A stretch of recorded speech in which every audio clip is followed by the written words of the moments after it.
to Missladypetal Creations. I'm doing a greeting card journal, and I'm using greeting cards from my mother-in-law, 4 sheets of scrapbooking paper in coordinating colours, front covers, inside covers that are all cut to the same size, and the inner spine and reinforcements in between the front and back covers. Also, you will need some glue and a ruler and a pencil and things that you will use for your embellishments for the outer cover. So what I've done is I've measured my largest card and I've added 6 mil to the edge all the way around. And what that means that I've done is created an inner and outer cover, just the rectangle that's 6 mil, got a 6 mil seam allowance, top and bottom, and out like a 6 mil for the top and the bottom, and a 6 mil for the sides. Then I've created this H sandwich, which is the actual spine in the middle there, and then the 2 vertical portions of that actually sandwich in between the inner and outer covers. And make sure that when you glue all of those sandwich parts together, that you make sure that you use a bone folder. So what I'm doing now is just covering the outer covers that you will see with paper, and you see that I've snipped the edges away, but then I'm going to do this funky little inner fold. Can you see that inner fold there? There we go. And so I use my fingernail or something to dip at it, and then I have these inner folds. And what that allows me to do is to have a clean edge. So when I fold that down, I'm just using a Mod Podge here. You can see I have those lovely clean corners. No overlapping paper.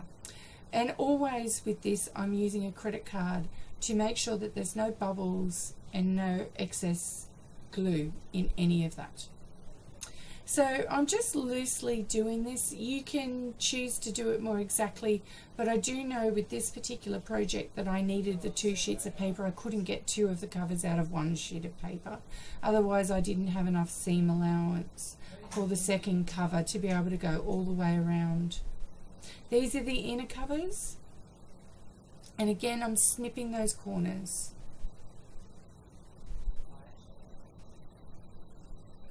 And these are with a smaller seam allowance, and that's why I left this part of the video in. You'll have to repeat this for all the other covers as well.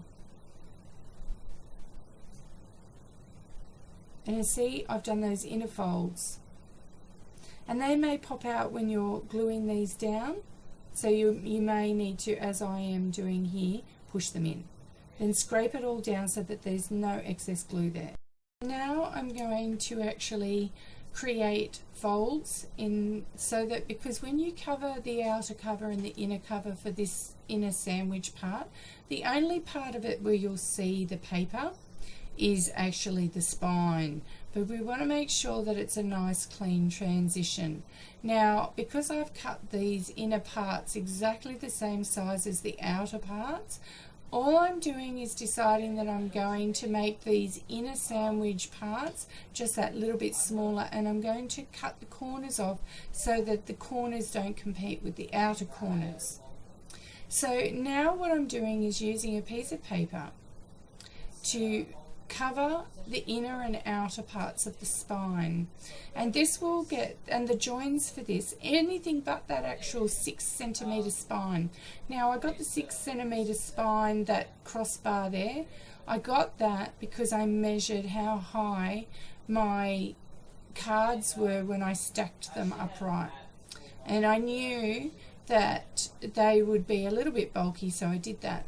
Once you glue the first part of that on, you need to make sure that you dry it folded so that it doesn't tear when it's dry. Now I'm just trialing a whole bunch of embellishments for the front cover, and I've got this lovely applique piece that I was given. I have no idea where I got it, but I think someone gave it to me. But I'm going to dye it with sprays, and I'm just using Lindy's Stamp Gang sprays, and I'm also going to use some of my acrylic ink sprays.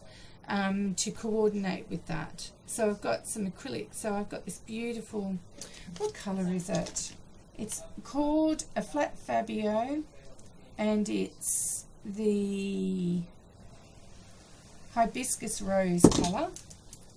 And I'm also using the flat Pebeo in the Lamore Webbers, and it's the Trez Chick range, and it's raspberry lemonade.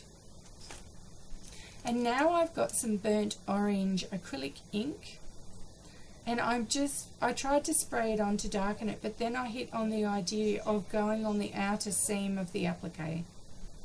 So anywhere where there's stitching on the outer seams, I decided that I would do this. And what I found was when I daubed that dye on, it just grabbed straight into the seams and it didn't bleed outside of the seams. And I thought that this worked really, really quite well, because when you dye something like this, you can lose the features of the applique. So you can just see me adding those in. You could use a brush for this, but I found that fine tip applicator actually quite good for the finer detail, and it allowed me to do what you can see here. And I kept going until all of those details were done. Isn't it looking pretty?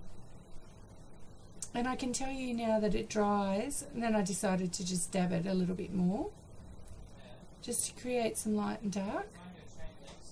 And it dries a bit lighter, funny enough. So I like to finish all of my edges.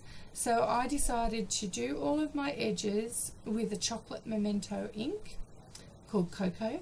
And then I decided to get some distress ink in black and then deepen that outer edge.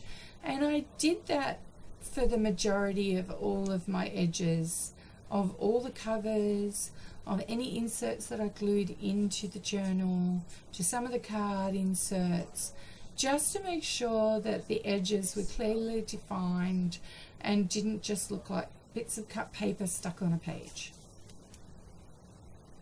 So now my outer cover is dry for the spine, and I'm going to cut out the H inserts here so that I can fold them over before I put the top bit on, so that you won't be able to see the edges of any of the paper that I've used to cover. And I really should have folded them down first before I did that, but I forgot. So you will see the fold downs. But if you're doing it,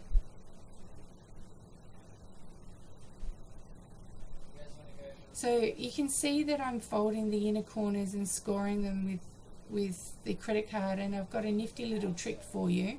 So when you do your sides, and I'm just lining all of them with a bead of glue, I do the sides first, and I don't worry about whether they overlap or are higher than the sandwich, and then I get my credit card and then just flip that over. Gives a really nice straight edge and doesn't get glue on anything. And there you go, and that's pulled down. And then I just check those edges.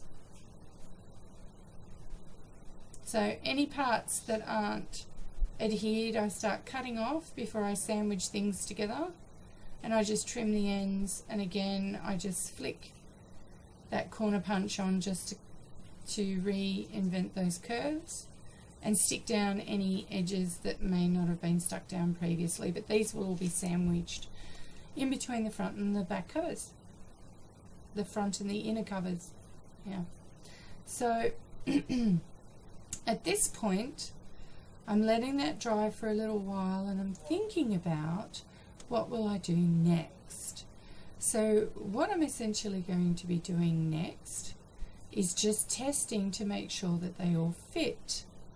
So I'm testing to make sure that they all fit, and I'm going to glue the inner and outer covers with the sandwich in between. So I'm just taking off some edges again, just to make sure that they aren't really seen when you sandwich them together, and then redoing those round corners so that you really don't realize the sandwich is there. So I'm just putting these edges in, and I'm deciding that I'm going to deepen the edges like the covers. That just gives some consistency. So I'm using a combination of Mod Podge and Aileen's tacky glue to glue these together. And just make sure that you can't see any of the sandwich outside of the cover. You've got to be able to see a small margin of that coloured paper on the outside. This time I did the Mod Podge second with the glue first. For all the other times I did the Mod Podge first and then the glue second. And I did both sides first before sandwiching them together. And I'm putting that bead of glue right around the outside and in the middle just to make sure that it forces the Mod Podge to adhere. And then I get my bone folder and I just make sure that any indentations or uneven spots or around the edges, that I press it together, and if any glue comes out, I just seal those edges together. And I make sure on this green mat that I just get a baby wipe and wipe up any glue spills right as they happen.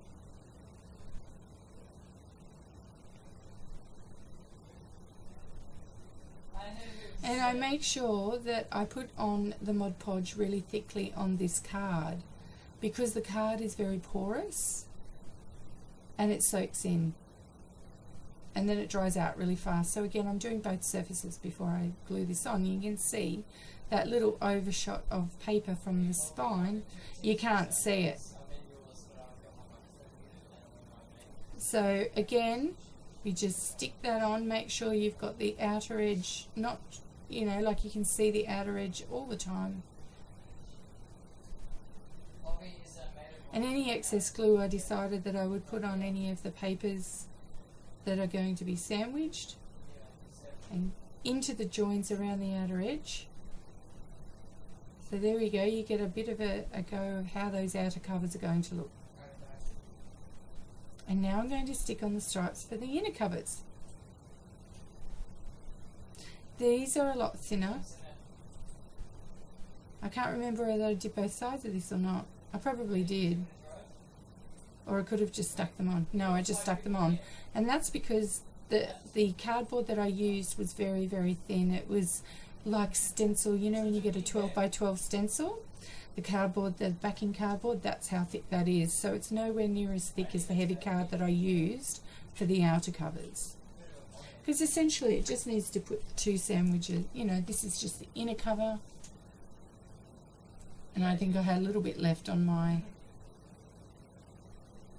brush. And so now I'm making sure that I've got plenty of glue on there. And again, I'm bending it because they curl a little bit when they dry. Just checking out to make sure it's completely lined up. And really just making sure that there's really good contact. Now after this spot, I go and I press it under a heavy book until it's completely dry before I go on and do the next step. So now it's completely dry and I've got some of my elements. This is an old antique button, wooden button, some things of some junk jewellery, recycled jewellery, some paper beads that I've made, and this is my fibre book. So my fibre book where I've done things for odd fibres that I want to make sure, you know, they're hard to store. So I'm looking at what suits, and I've picked this chocolate thread with a pink stitch in it. Really, really cute. But strong and functional, because that's the second thing you need to think about when you're looking at ties for this. So now I'm deciding how I will do it, and I do change this by the end, but I need to figure out exactly where do I stick it, and I've decided that I'm going to stick it on the spine, and initially I'm going to do that with a bead of glue across, but I'm going to reinforce that later when it's completely dry. So now what I'm really going to do, and you can see it happening now, is I'm just going to pull some chipboard letters out. And I'm thinking about what I'm going to put on the front cover. So I've got some random wooden elements, some little dragonflies. That flower actually has some fabulous fantasy moon paint on it, which is like an enamel gloss paint. And I actually initially had the memories going down the side here, but you can see when I put the elements on the page that it was I was unable to do that. So I have to improvise. And I'm thinking about, what am I going to do for these? Just seeing how they work. Yep, will it work? You've got to have a look at the composition of your elements before you think about exactly what elements we use. So it's good to get all your elements done and your embellishments done and then put them all together. So I'm going to get some gesso out here and coat all these things with gesso, because I've got a yen that I want to gesso them, and then I want to spray them and maybe dye them and do a few other things. And ultimately I'm going to cover them all, the finished product, in glossy accents. But these letters tend to kind of evolve more and more the further I go in. I had an initial idea and then I add extra things on, and I liked it more and more and more as I went on. And at the end you'll be able to see.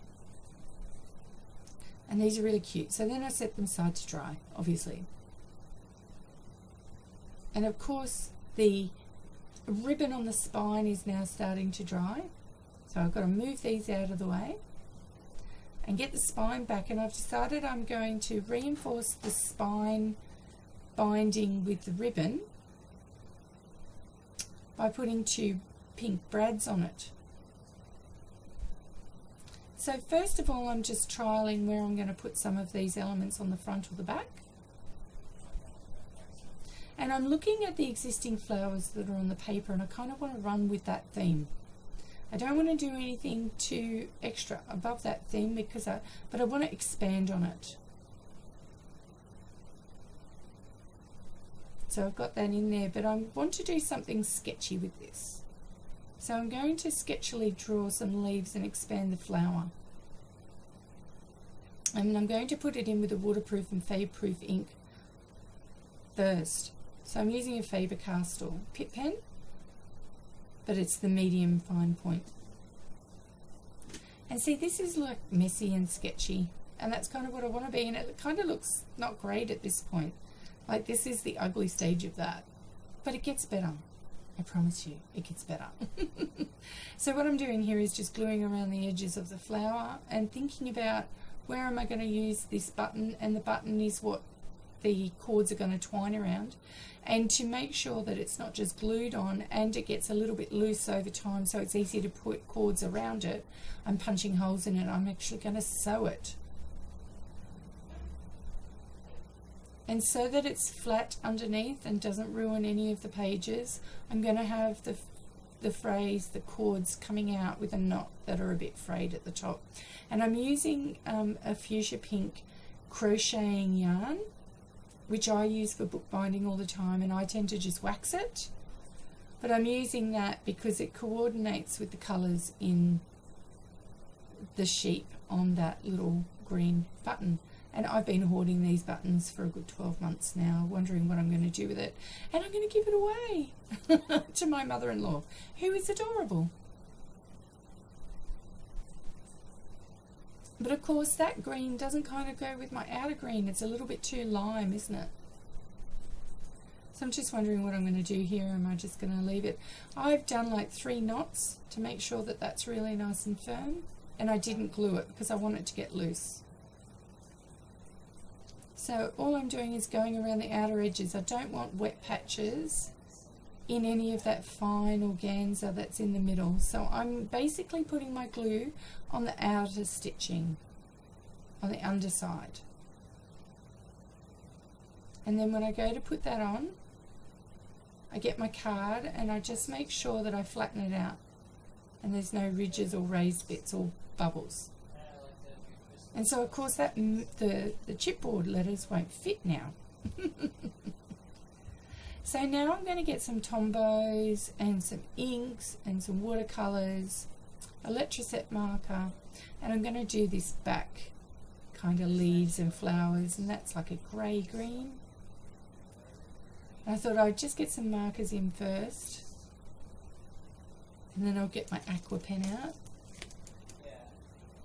And as that dries, you'll see how the colour moves. And I'm not really enamoured with the colours at this point. but I know that I've got to marry up that lime green as a theme and expand on it. And now I'm trying to spray, but my spray bottle, there it is, you get a little bit of it, and I want to spray through it, but now it's gunked up and I don't get much of it. So what I decide to do with my spray bottles all the time, I've done it a little bit, but I haven't got very much dots there. So now I've taken the spray nozzle out, and I'm doing lots of flecks, and I'm really liking this look. So now I'm deciding to go down in between the wooden embellishment and deepen some of those petals, and I'm using it almost like a brush now, again like I did for the flower applique. And I'm just painting this in because I want it to look like a sketchily drawn with ink kind of thing.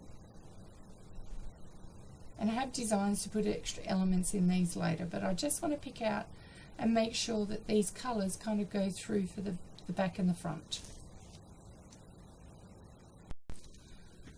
So I've now got the gesso letters, and they're dry, and I'm looking for the little dragonflies. And I've decided to spray them again with the same colours because I want to continue the colour theme through. So I've sprayed them with the deep pink spray, which is the hibiscus rose and the raspberry lemonade. Then I put them aside to dry because it would take a little while. So I've picked out some little pink diamantes again in, you know, like the fuchsia and pale pink and green and just plain. And I'm just picking out little spots throughout the journal where I can use them. And the trick, I think, with this on these journals is to not use too many and to not overdo it, because that is not the point of it. Less is more, I think, in this kind of scenario. And I'm now going to put the two pink brads. So I've basically found two pink brads, pearl brads, and now I'm going to reinforce that tie. I'm going to go straight through because this is going to be covered by the signatures. It helps to corral the signatures as well. I finally found those little I finally found the little dragonflies that were stuck to the back of the journal. So now I'm just using some pink from, oh, who are they? Just a pink pad to deepen the pink of the letters. But like I said, these letters kind of evolve. Oh dear. And I'm using a pen because I thought, oh, I want to outline these letters. So it's true, I want to outline the letters, and I do this at this point, but it's not a huge thing. So now I'm going to put those letters on, and I'm using a pair of tweezers. So I've got to do it down the bottom, but I've decided I'm going to do kind of not a straight configuration. They have to be squished up together, but I'm going to kind of make them a little bit wonky, with every second letter going down onto the bottom of the journal cover. And I managed to fit it in. Woohoo!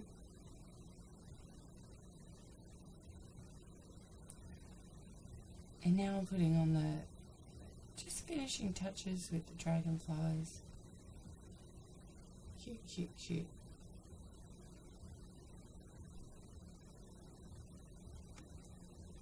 And now I'm doing the same thing that I was trying to do before, but doing it again now. And it wasn't as successful as I'd hoped. I think it's quite difficult sometimes to just outline letters, and you could see that it was a little bit more successful. But then I'm sort of thinking to myself, I've got this beautiful stamp by Georgia O'Keeffe and I kind of want to use it, and I'm thinking about what I'm going to do for the spine. And I think this is one of the times where you think to yourself, oh, yeah, okay, let's do this. So I've got this beautiful stamp by Georgia O'Keeffe that said, "You are one of my nicest thoughts." And I thought, oh, I'm going to use this as the text on the memories. And then I had this great idea to actually deepen the pattern on the memories chipboard with the stamp as well, so the green on the pink. And then I noticed that that's a very juicy stamp pad from Stampin' Up. And I noticed that some of it had leaked, and I thought, oh, I'm going to use some of that pigment and start deepening some of the colour. And you can see that I'm now starting to add some deeper colour. And this is all to make everything tie into those leaves in the back and also to the button. Because the background of this originally was not a deep green, but I think you can make sure that these work when you, particularly that middle bit there that just didn't really have any yellowy green in it at all, you can use things as a base and then make them work so that the whole thing just marries up well together.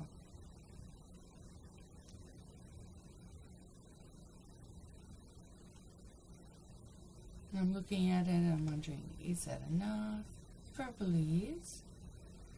And this is now where I'm going to put the signatures in. So basically I just had a piece of paper the width of that spine, and I'm just essentially doing a double stitch, the one stitch all the way down, so one to do it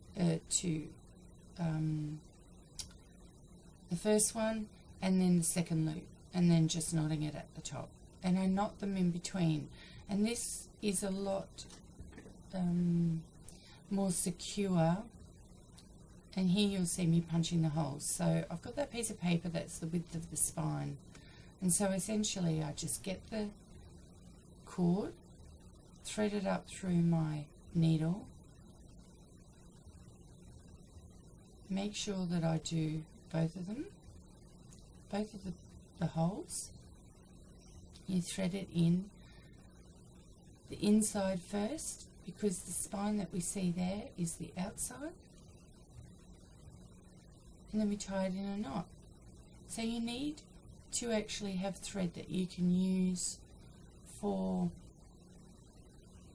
with a needle for this, but you could just tie these in knots. But have a look that I've actually put holes because some of the cards are a bigger width than the actual spine, and that's why you need to punch those holes, because you only want the stitches to be the width of the spine. You can see me do this another time, and then you need to repeat it for all of the signatures. I've got a whole pile of signatures sitting there, and I'm leaving threads at the top because I just want to put a few bits and pieces, but not a lot in this.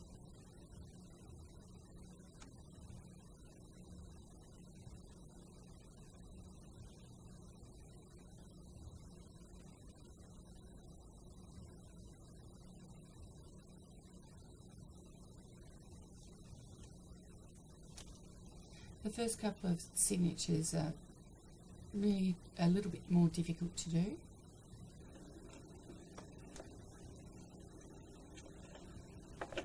So now I've finished putting all of the signatures in, and I put a few cute little things down the spine, and I've used, there we go, so I just used some baubles because it's like Christmas and I liked the idea of it, and I've just kind of married everything together. I really like that stamp on the back, it looks awesome. I think the juicy ink pad colours look great. And I'm just flipping you through to see how secure those are, and I've added a few pockets and tags in that I think suit the whole thing, because this is it might be my mother-in-law's cards, but I've used some of the scraps of paper and coordinating colours of paper to just add extra things in and to give Mum some pockets and some tags and stuff to write with through this. And I just think it will be a blank canvas. Most of it will be a blank canvas for her.